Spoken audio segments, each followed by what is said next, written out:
it's your girl Olami, and for today's video, this is another serie of Ella Diaries.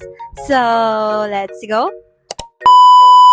For today's mini vlog, ang araw nga pa lang ito ay yung araw na namili at nag-fit tayo guys ng mga Filipiniana for my graduation.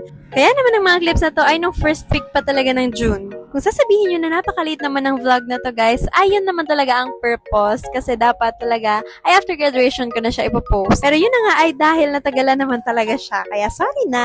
Kasama ko nga pala dyan si Shana and si Bale at ang una sana namin pinuntahan guys ay kay Michelle. Doon pa siya sa may Legazpi part sa may sentro. Pero wala siya nung mga oras na pagpunta namin, kaya naman nagpunta muna kami dito sa may Belleza. Located nga pala ito sa may Kabaangan, kung tama ba ang pagkakaalala ko guys, or sa Rizal Street, basta yon, and sa may likod lang siya ng Black Scoop Cafe. Hapon nga pala nung nagpunta kami sa Legazpi, around 2 or 3 p.m. ata guys. And nakakala ko nga ay mamimili rin si Shana Bells. Pero ang ending, ako lang ang namili guys. Yes, so para ko talaga sila dyan na chaperone. Nakakahiya naman sa akin ha. Very pa-importante naman ang babae. Dahil first week na nga ito ng June, halos lahat yan na nakikita nyo guys sa pinagpipilian natin ay reserve na. Yes po, kasi nga ni June 15 to 16 yung graduation ng BU sa BU Main. Kaya ito naman na ang ating first option sana.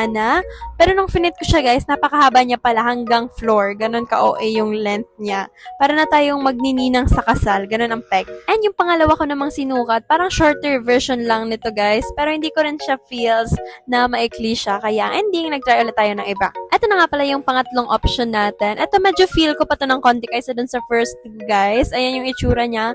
Medyo old style lang talaga yung tela niya. Kaya ayan. Muntik na nga ako mabudol and magda-down payment na sana ako. Pero buti na lang talaga ay nag-check pa rin naman kami ng iba para mas marami tayong option. So, bumalik nga pala kami kay Michelle Morano Lai. And ito yung una kong finit. Though meron pa sanang ibang magaganda dyan, guys. Pero yun nga, reserved na din siya. Kasi nga, this is already June. Ito na nga pala yung itsura ng ating mga kasama. Medyo pagod na rin ato sila, guys. Kasi medyo papasok pa to. Pero hayaan natin, isipin na lang natin na exercise yun. Hey! Ito na nga pala, guys, yung una nating sinukat. Ito talaga, this is my top tier sa lahat ng sinukat ko. Feel na feel ko siya, guys. Pero yung color niya kasi is para na siyang off-white and hindi siya pasok sa theme color ng BU, yung prescribed talagang color. Pero totga ko to guys, ganun siya kaganda. Kung makikita niyo naman, di ba, napakaganda ng fitting niya. And kahit si Bale and si Shane, ito rin yung pick nila for me sana. Anyway, pumunta na nga pala kami dito sa other side ng shop and nag-check pa kung meron. And eto nga pala yung ating pangalawang sinukat guys. To be honest, ay nakapag-down na sana ako guys. Ito na sana yung gagamitin natin, graduation dress.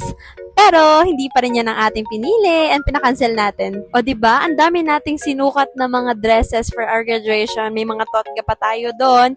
Pero minsan talaga, iba talaga yung plano sa atin ni Lord. Lahat nga pala kami ay pagod na guys. Kaya naman naisipan muna namin mag-stop over dito sa may Jollibee Ayala para kumain bago kami tuluyang umuwi. Kahit medyo matagal na nga ang mini vlog na to, ay thanks pa rin sa dalawang to, kay Shana and kay Bale, sa pagsama sa akin. Kasi hindi ko naman alam na magiging chaperone pala natin silang dalawa. Kudos na lang talaga sa mga girlies na halos naka 10k steps. Wait. After nga pala namin kumain, ay naglakad-lakad muna kami and nag-window shopping. Kasi bakit hindi? Malapit na nga rin pala kasi dyan yung graduation ni Bale. June 6 yung sa kanya. So, mas nauna na siyang graduate sa amin, guys. And naghanap na kami ng pieces for her. Konting accessory. Sana all, may pera, diba? Munti ko na nga palang makalimutan guys, may rant sana ako na napakamahal pala talaga ng mga Filipiniana kapag graduation season. Pero syempre wala na tayong magagawa kasi that's how business works. So, yun na naman ganap sa mini vlog na to guys. Nabudol nga pala dyan si Bale na bumili ng kanyang gamit-gamit sa kanyang pagme-makeup. And umuwi na rin naman kami. Thank you for watching! Bye!